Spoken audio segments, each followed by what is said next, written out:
Zane, we're standing next to the new Polo, the official launch today. Now you tell us, what is new about this car?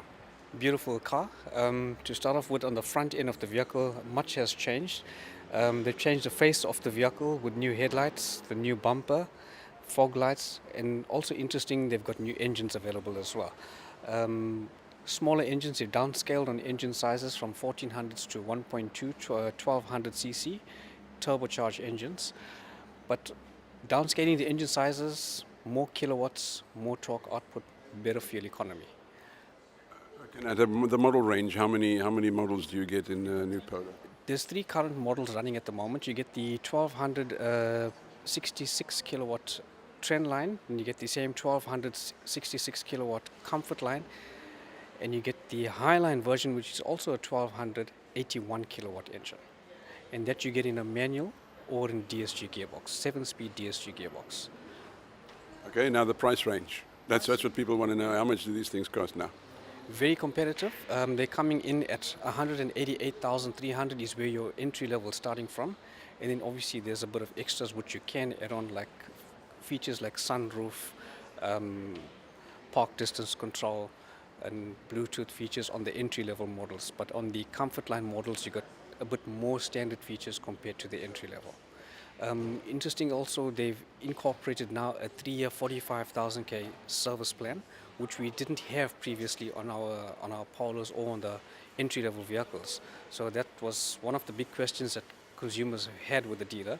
So they've incorporated that into the facelifted Polo now. Okay, now you mentioned the entry level, 188 roughly. Now just take us through the other. There are two more, two more price difference. The comfort line model will start off at about 209,700, and then plus your extras, and the Highline version starts from about 247,000.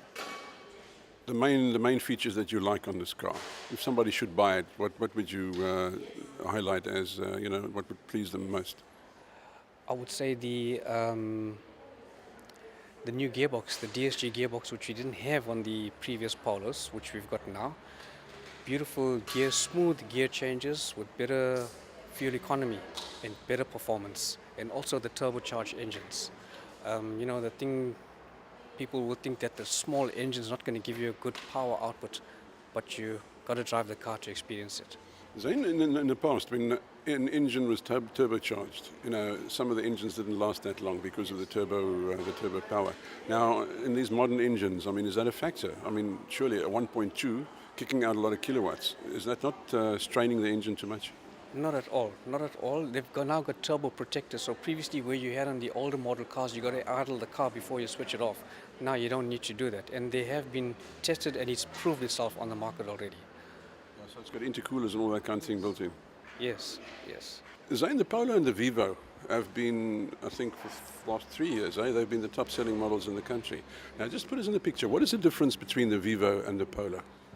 The Polo Vivo is on our entry-level scale. That was basically the old Polo, and when we've taken the City Golf off the market, we brought in the Polo Vivo as our entry-level car. Big differences between both the cars in terms of features, size, and also engines as well. Okay, so the Vivo is still there, and this is the new Polo. Exactly. We still got the Vivo running on our entry-level scale. Polo is one up from that.